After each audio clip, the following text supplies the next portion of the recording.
खुलुमबाय दिनै फुंबिलिनि खौरांफोरा जाबाय गिबि खौराङाव दङ क'क्राझार जिल्लानि सिङाव थानाय तितागुरिनि सालभेशन फाउन्डेशन रिहेबिलिटेशन सेन्टाराव सेप्तेम्बर दाननि 30 खालाराव थैना थांनाय रिपुल गयारिनि थार बिजिरनाय हास्थायदों। थांनाय सेप्तेम्बर दाननि 27 अक्ट'बर खालारखालि क'क्राझार जिल्लानि सिङाव थानाय तितागुरिनि सालभेशन फाउन्डेशन रिहेबिलिटेशन सेन्टाराव सेरफांगुरि ओनसोलनि जाम्फैगुरि गामिनि थागिबि सुरेन बरगयारि आरो शर्मिला गयारिनि आंगो फिसाज्ला रिपुल गयारिखौ माखासे निसा एबा ड्राग्स जानाय एबा बाहायनाय नुनायलाय बिमा बिफाजों लोगोसे नखरनि बाय बाहागिफोरा फाहामथाय होनो थाखाय दोनहैदोंमोन। नाथाय दुखुनांथाव बाथ्रा साननैसो उनाव एबा 30 अक्ट'बर खालारखालिनो बिमा बिफानो सेन्टारावनो फासि नांना थैबाय होनना फोरमायहरो। नाथाय नायनो थांसेयावबो बिमा बिफाया नायनो मोनासै फिसानि गोथै सह'खौ, लोगोसे गोबाव सम बारलांबाबो मोनाखै फिसानि पस्टमर्टमनि रिपर्टखौ। बेनि थाखायनो बिमा बिफाया फिसा थैनायनि थार बिजिरनायखौ हास्थायदों। दिनैसिमबो आरो थांनाय सानखालि खौरां बिजोंनि गेजेरजों दाबि खालामदों बिमाया। नैथि खौराङाव दङ अस्ट्रेलियानि सासे क्रिकेट हानजानि सानै सोद्रोमाखौ 23 अक्ट'बर 2025 अक्ट'बरखालि मध्य प्रदेशनि इन्द'राव सासे मटर साइकेल सालायग्राया लोगो हमदोंमोन आरो गाज्रि रोखोमै आथोनारि गाग्लोबनो नाजादोंमोन। क्रिकेटार अस्ट्रेलियानिया बे जाथायखौ रोखा खालामनानै बुङो दि हानजानि रैखाथि हानजाया पुलिसनो खौरां हरदोंमोन, जाय दायो नायबिजिरगासिनो दं। बे जाथाया हानजानि हटेलनिफ्राय 3 किल'मिटारसो गोजानाव कजराना रडनि साखाथियाव जादोंमोन। गेलेगिरिफ्रा थाबैनो गावसोरनि सिकिउरिटि मेनेजार डेनी सिमन्सनो खौरां हरदोंमोन, जाय MIG पुलिस थानायाव अजद होदोंमोन, जायनि जाहोनाव गिबि फोरमायथि रिपर्ट बायदियाव FIR थिसनदोंमोन। सन्देह गोनां अकिल खान मुंनि सासे सुबुंखौ भारतीय न्याय महासभा BNSनि 74 आरो 78 दफानि सिङाव हमनाय जायो आरो दाय जाबसिनाय जादों। क्रिकेट अस्ट्रेलिया आरो भारतारि क्रिकेट कन्ट्रल बर्ड BCCIआ बे जाथायखौ सोंखारिदों। बेराफारसेथिं BCCIनि नेहाथारि देबजित सयखिया बिथाङा पुलिसनि गोख्रै खामानि मावनायनि थाखाय बाख्नायनायजों लोगोसे बुङो दि मोनसे जोबोद दुखुनांथाव जाथाय आरो बेफोरबादि जाथाया बदनाम खालामो। आं हादोरसा पुलिसखौबो बेनि थाखाय बाख्नायदों होनना बिथाङा बुङो। आसाम हादोरसा नाङैनो गुबुन गुबुन थाखोआव गोख्रों फिनजाथाय जानायनि उनावबो जुबिननि सोमोन्दै फोसावनाय थिरांथानि सायाव सोरखारा गोख्रों दं होनना गिबि मन्थ्रि डक्टर हिमन्त बिश्व शर्माया बुंदों। सनिबारखालि गिबि मन्थ्रिया जुबिननि थाखाय होनाय SOPनि सायाव गावनि बिबुंथिखौ रोखा खालामनानै बुङो दि गिबियावनो जुबिननि गोथैसालि थामहिनबा गोथै सावनाय जायगाया फुंनि 6 रिंगानिफ्राय मोनानि 10 रिंगासिम खुला थागोन होननानै फोसावनाय जादोंमोन। नाथाय हादोरसायाव गोख्रों फिनजाथाय जानायनि उनाव समखौ हरनि 11 रिंगासिम बारायना होनाय जादोंमोन। बेनि उनावबो गुबुन गुबुन सुबुं आरो बेरेखा राजखान्थि दोलोफ्रा अजद दैखांदों। दानि थासारिखौ लानानै गिबि मन्थ्रिया बुंनाय बायदिब्ला नेमखान्थिफ्रा सुबुंफोरनि थाखाय बानायनाय जादोंमोन। खायसेया सनापुराव जुबिननि बन्द समखौ बारायनो खावलायदों। बेनिखायनो मोजां मोनगिरिफोरनि थाखाय हरनि 10 रिंगानि सोलाय हरनि 11 रिंगानि उनाव हाबनायखौ बन्द खालामनाय जागोन होनना गिबि मन्थ्रिया बुंनाय जादों। आयेन सिफायग्राफोरनि हेंथायै गोख्रों राहा लानाय जागोन होननाबो बिथाङा बुङो। मख'नो गोनांदि सनिबारखालि गिबि मन्थ्रि डक्टर हिमन्त बिश्व शर्माया काछार जिल्लानि लखिमपुर बिधानसभा बियाबाव गुबुन गुबुन हाबाफारिफोराव बाहागो लादोंमोन। बै सानखालिनो गिबि मन्थ्रिया बिन्नाकान्दी मण्डल आरो लखिमपुर मण्डलनि BJP मावख'खौ बेखेवनाय हाबाफारियावनो बेफोर बाथ्राखौ बुंदोंमोन। फिन आरोबाव रुंसारि जुबिन गार्गनि न्याय मोननांगौनि थाखाय तेजपुराव जमा जादों आरो मोनसे सुबुं गौमा हानजा सुरनाय हाबाफारि लादों। न्याय नागिरदों। जुबिन गार्गखौ जास्टिस होनो थाखाय गोबां सुबुंफ्रा आखायाव प्लेकार्ड लानानै सोमावसारदों। मख'नो गोनांदि सनितपुर जिल्लानि BJP दोलोआबो महरगिरि जुबिन गार्गखौ न्याय होनो थाखाय तेजपुराव मोनसे गिदिर हानजा सुरनाय हाबाफारि लायो। बे हानजायाव बाहागो लानो थाखाय तेजपुर, नदुवा, राङापारा, दिकियाजुलि आरो बरसलानिफ्राय गोबां रोजा रोजा BJPनि दैदेनगिरि, मावथि आरो दैदेनगिरिफोराबो फुंनि समनिफ्रायनो ओंखारनानै बे सोमावसारनायाव बाहागो लायो। बेबादिनो जिल्लानि गासै बियाबनि BJP मावथिफ्राबो तेजपुर कलेजियेट फिल्डआव ज' जादोंमोन। बे बेलायाव नदुवारनि गागि MLA आरो गारुकुटि आबाद मावथांखिनि गाहाय पद्म हाजरिका आरो जिल्ला BJPनि आफादगिरि मधुस्मिता हाजरिकानि दैदेननायाव सानजौफुनि 4 रिंगासो समाव कलेजियेट फिल्डनिफ्राय सनितपुर BJP दोलोआ न्याय दाबिनानै खुंनाय गिदिर हानजायाव रोजा रोजा सुबुंफोरा बाहागो लादोंमोन। बेबायदिनो गेदेमा महरगिरि जुबिन गार्गनि गिदिर सावगारि लानानै सुबुंफोरा गोसोजों गाबख्रावदोंमोन आरो रंजा खुसि खालामनानै मोनसे रेलि हाबाफारिखौ खालामदोंमोन।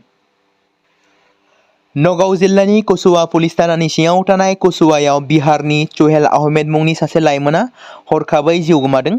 खौरां मोननाय बायदिब्ला बे दुखुनांथाव जाथाया 23 अक्ट'बर खालिनि फुंबिलि समाव जादोंमोन।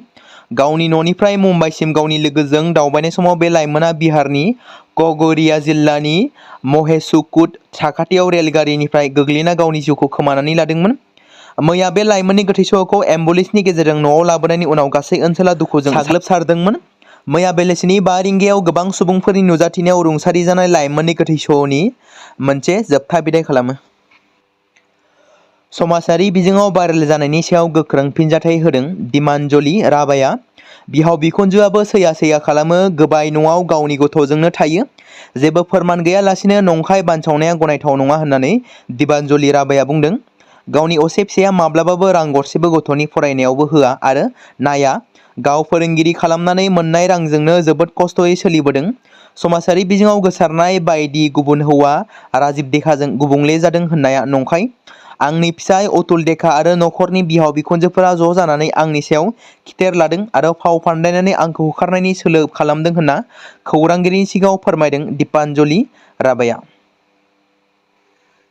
सा-सानजा भारतआव बोरमा फिसिनो थासारिया जोबोद मोजां। गोनोखो आदबजों बोरमा फिसिनानै रांखान्थि बिथिङाव गोख्रों जानो हादों दिमाकुसिनि अनसुमा बर' बिथाङा गोनोखो आदबनि बोरमा फिसिनो लाइमोनफोरखौ खावलायदों। बोरमा फिसिनो गोसो गुदुं लाइमोनफोरखौ गावनि खाथियाव सोलोंफैनो थाखाय खावलायदों अनसुमा बर' बिथाङा। उदालगुरि जिल्लानि दिमाकुसियाव थानाय भेटेनारियाव जायखिजाया समाव लोगो हमफैनो हागोन होनना बिथाङा खौरांगिरिनि सिगाङाव फोरमायथिदों। साहित्य एकाडेमि राव सोलायनाय बान्था 2024 खौ मोननो हाबाय मुस्रिमा उत्तरा बैसोमुथियारिया। मुंदांखा बर' लिरगिरि आरो राव सोलायगिरि उत्तरा बैसोमुथियारिखौ बिथांनि सल'मा राव सोलायनाय कान्चन मुंनि सल'मानि थाखाय साहित्य एकाडेमि राव सोलायनाय बान्था 2024 खौ होनाय जाबाय। शुक्रबाराव कलकातायाव बे बान्थाखौ बैसोमुथियारिनो गथायनाय जादोंमोन। बे हाबाफारियाव मुंदांखा थुनलाइगिरि आरो साहित्य एकाडेमिनि थान्दैफोराबो बाहागो लादोंमोन। थुनलाइ सोरजिनायनि बिथिङाव राव सोलायनायनि गेजेरजों बर' थुनलाइखौ जौगाहोनो आरो राव आरो हारिमुनि गेजेराव सोमोन्दोखौ बांहोनायाव बिथांनि बिहोमाखौ बुंनानै फोजोबनो हाया। मुस्रिमा उत्तरा बैसोमुथियारिनि कान्चन सल'माखौ राव सोलायनाया बिनि रावारि गेबेंथि, गोसोआरि धोनि आरो गुबै सल'खौ बर' रावाव फोथायजाथाव महरै सोलायनायनि थाखाय बाख्नायजादों। मोनसे दुखुनांथाव खौरां। गुजरातआव डिउटियाव थाबाय थानाय समावनो BSF जवाननि जिउ खहा। बे रौनियाया डिउटियाव थानाय समाव लोमजादोंमोन आरो फाहामथाय होनाय समावनो जिउ गोमादों होनना खौराङाव मख'दों। बजालिनि गेरुवापारानि थागिबि रतुल बायान मुंनि 33 बोसोर बैसोनि सासे रौनियाया दुखुनांथावै जिउ खहा जायो। गुजरातनि गान्धीनगराव 137थि बेटेलियान केम्पआव साख्रि मावगासिनो दंमोन बिथाङा। रौनियानि थैनाया गासै बजालि ओनसोलाव दुखुनि साया लाबोदों। मैया सानजौफुआव बिथांनि न'आव गोथै सह'खौ लाबोनानै जोबथा बिदाय खालामो। गोबां समफोरावनो रायजोनि दाब दाब जायगानिफ्राय पुलिसनि गोख्रों सिग्रोमनाय आरो माखासे आफादफोरनि नाजानायाव गोबां आयेन बेरेखा, समाजनि बेरेखायै खामानि मावग्रा खायसे दुथां लाइमोन सेंग्रा सिख्लाफोरखौ हमनानै आयेन बादियै साजा होबोदों। नाथाय बेफोरबादि साजा मोननाय एबा साजा होनाय नुसेयावबो खायसे लाइमोनफ्रा बेफोरबादि समाजनि गाज्रि हाबा मावनायनिफ्राय गोजान जानानै थाङाखै। आसामनि गुवाहाटी नोगोरमायाव गोबां सेलुनफोराव बेफोरबादि इनाय हाबा मावग्रायाव लोब्बा गोनां खायसे लाइमोनफोरखौ हमनाय बादिनो थांनाय दान मोनथामसो सिगाङावबो क'क्राझार, चिरां, बङाइगावनि माखासे इउनिसेक्स सेलुनफोर एबा पार्लारफोराव गोबां लाइमोनफोरखौ हमबोबाय। दायो फिन आरोबाव बेनि उनाव आसामनि नुसुंसे रायजो मणिपुरावबो गोबां बेबादिनो गाज्रि खामानि मावनायजों लोब्बा थानाय दुथां लाइमोनफोरखौ इउनिसेक्स सेलुनाव हमनो मोनदों। बे बाथ्राखौ रिपर्टआव मिथिहोदों। हमजानाय लाइमोनफ्रा गासै 3 होनना मिथिहोदों, जेराव 2 लाइमोन हिन्जावसा आरो 1 हौवासा होनना सिनायथि होदों। रुंसारि जुबिन गार्गनि जोबथा सावथुन रय रय बिनालेआ 4 साननि उनाव रिलिज जासिगोन। मिथिनो मोननाय बादिब्ला जुबिननि रय रय बिनाले सावथुननि रिलिज जायैनि सिगांनो एडभान्स बुकिंखौ अपेन खालामनानै होनाय जादों। जाय सावथुना बोहैथि दाननि 31 अक्ट'बर खालाराव सिनेमा हलाव रिलिज जासिगोन। मख'नो गोनांदि आसामनि गिबिसिन सावथुन जागोन जाय सावथुना एसामिस सावथुन मुलुगाव गासै आसामावनो मोनसे रेकर्ड खालामनो थांगासिनो दं। रय रय बिनाले सावथुना थांना थानाय समाव जुबिन गार्गआ सेप्तेम्बर दानावनो रिलिज खालामनायनि खोथा होदोंमोन रायजो राजाफोरनो। नाथाय दुखुनांथाव बाथ्रा दि बिथाङा सावथुनाव आबुङै प्रडाक्शननि खामानियावबो आद्रा थालाङो आरो बिथाङा रिलिज जायैनि सिगांनो रुंसारि जानानै थाङो। मिथिनो मोननाय जादों दि रय बिनाले सावथुनाव जुबिन गार्गनि जिउआ माबोरै दैदेनलांदोंमोन, माबोरै बिथाङा थांना थानाय समाव मा बिहोमा होलांदोंमोन, माबोरै बिथाङा रुंसारि जालांखो बेनि बागै सुंद'यै सावथुनाव दिन्थिनो नाजादों होनना मिथिहोदों। रय बिनाले सावथुना रुंसारि जुबिन गार्गनिनो प्रडिउस खालामनायमोन। बे बाथ्राखौ मख'नो गोनांबावदि फैगौ 30 अक्ट'बर खालारनिफ्राय गासै आसामाव माखासे सानसिम गुबुन सावथुनफोरखौ दिन्थिनो होनाय जानाय नङा, जेरै हिन्दी, कानाडा, तामिल साउथ इन्डियान मुभिफोरखौ दिन्थिनो होनाय नङा, जेराव माखासे समसिम गासै थियेटाराव बेन खालामनाय जागोन हिन्दी सावथुनफोरखौ रय बिनाले सावथुनखौल' दिन्थिनाय जागोन होनना खौराङाव मोननाय जादों। जाय सावथुनखौ डाइरेक्सन खालामदों राजेश बुयान आरो सावथुननि प्रडिउसार लोगोसे मिउजिक डाइरेक्टराव जुबिन गार्गआनोमोन। रय बिनाले सावथुना गासै 2 घन्टा 26 मिनिटनि जागोन। बे सावथुनाव गाहायै फावखौ खालामदों जुबिन गार्ग, जय काश्यप, आचार्य बरपात्र, मौसुमी आलिफिया, याश्री बुयान आरो कौशिक बारद'आजों लोगोसे गोबां आर्टिस्टफोरा फावखौ खालामदों। बे सावथुननि गासै बाजेटआ बुंनो थाङोब्ला 4 करोड़ आरो दासिम एडभान्स बुकिंनि बागै नायोब्ला गासै 1 लाखनिबो बांसिन टिकेटखौ सल्ड खालामबाय, जाय गोबां आसामनि सिनेमा हलफोराव टिकेट बुकिं खालामनाया सल्ड आउट जादों। एडभान्स बुकिंनि टिकेटनि बक्स अफिस कालेक्शनखौ नायोब्ला दासिम 2 करोड़निबो बारा रां कालेक्शन जाबाय होनना मिथि मोनदों। क'क्राझारनि सालाकाथियाव सोमजिदोंमोन थांनाय बावैसो सान सिगाङाव रेल लाइनआव गिख्रंथाव आइईडी बमा बेरफ्रुनाय जाथाय। जाय जाथायखौ लानानै बड'लेण्डआव गोबां सोंलु सोमजिदोंमोन, गोबां समाजारि बिजोङाव गोसारदोंमोन, सावरायजादोंमन, जेराव बेनि गुबै जाथाय खालामग्राया सोर होनना रायजोनि गिबि मन्थ्रियाबो बेनि सायाव खुगा बेखेवदोंमोन आरो जाथायनि दायनिगिरिखौ थाबैनो नायबिजिरगोन आरो साजा होगोन होननानै गिबि मन्थ्रिया बुंदोंमोन। बे बिथिंखौ नोजोर लाखिनानै नायोब्ला क'क्राझाराव फिन गिख्रंथाव गुलि गावलायनाय जाथाया जालाङो, जाय जाथाया पुलिस आरो माओबादीनि गेजेराव जानानै थांदों। मिथिनो मोननाय बादिब्ला क'क्राझार जिल्लानि सालाकाथि नादांगिरि हाजोआव पुलिस आरो माओबादीनि उदखारि हान्जानि गेजेराव गुलि गावलायनाय जाथाय जायो आरो बे गुलि गावलायनायाव सासे माओबादीनि जिउ खहा जायो।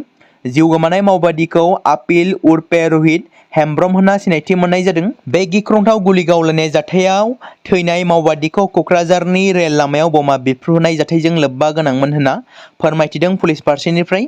लोगोसे जाथायथिलियाव दासिम नायबिजिरनाया सोलिगासिनो दं होनना मिथिहोदों। बे समाव मोनसे गोनां फोसावथाय बर' सावथुन नायनानै मोजां मोनग्रा गासै बर' रायजो राजाफोरनि गेजेराव लानानै फैदों मोनसे बर'नि OTT प्लेटफर्म गोनां, जाय प्लेटफर्मनि गेजेरजों नोंथांमोना बर'नि गोदान सावथुनफोरखौ नुनो मोनगोन। थांनाय माखासे बोसोर सिगां बर'नि गेजेराव लानानै फैनाय निउबो एप बायदिनो फिन आरोबाव लानानै फैदों बर' रायजो राजाफोरनि थाखाय।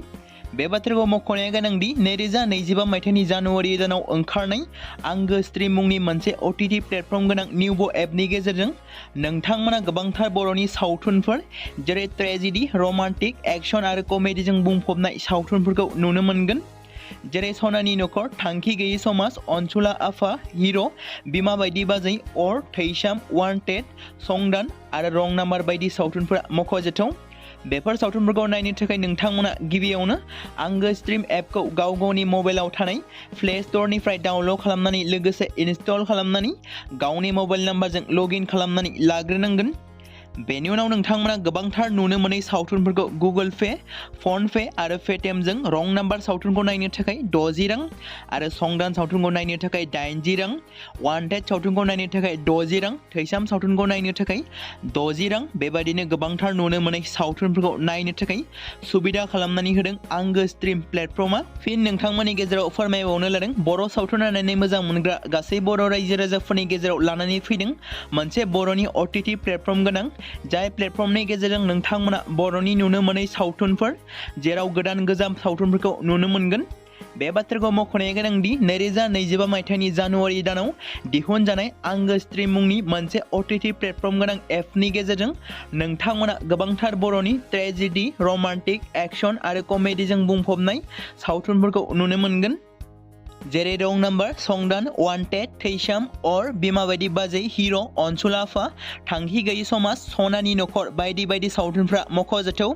बेफोर सावथुनफोरखौ नायनो थाखाय नोंथांमोना गिबियावनो आंगो स्ट्रीम एपखौ गावनि मबाइलाव थाखानाय प्ले स्ट'रनिफ्राय इनस्टल खालामनानै गावनि मबाइल नाम्बारजों लगइन खालामखांनायनि उनाव नोंथांमोना गोबांथार नुनो मोनै सावथुनफोरखौ गुगोल पे, फन पे आरो पेटिएमजों रं नाम्बार सावथुनखौ नायनो थाखाय 60 रां, संदान सावथुनखौ नायनो थाखाय 80 रां, वान्टेड सावथुन सावथुनखौ नायनो थाखाय 60 रां, थैसाम सावथुनखौ नायनो थाखाय 60 रां, बेफोरबायदिनो अर सावथुनखौ नायनो थाखाय 60 रां पे खालामनांगोन। बेबायदिनो गोबांथार नुनो मोननाय बर' सावथुनफोरखौ नायनो थाखाय सुबिदा खालामनानै होदों आंगो स्ट्रिम प्लेटफर्मआ।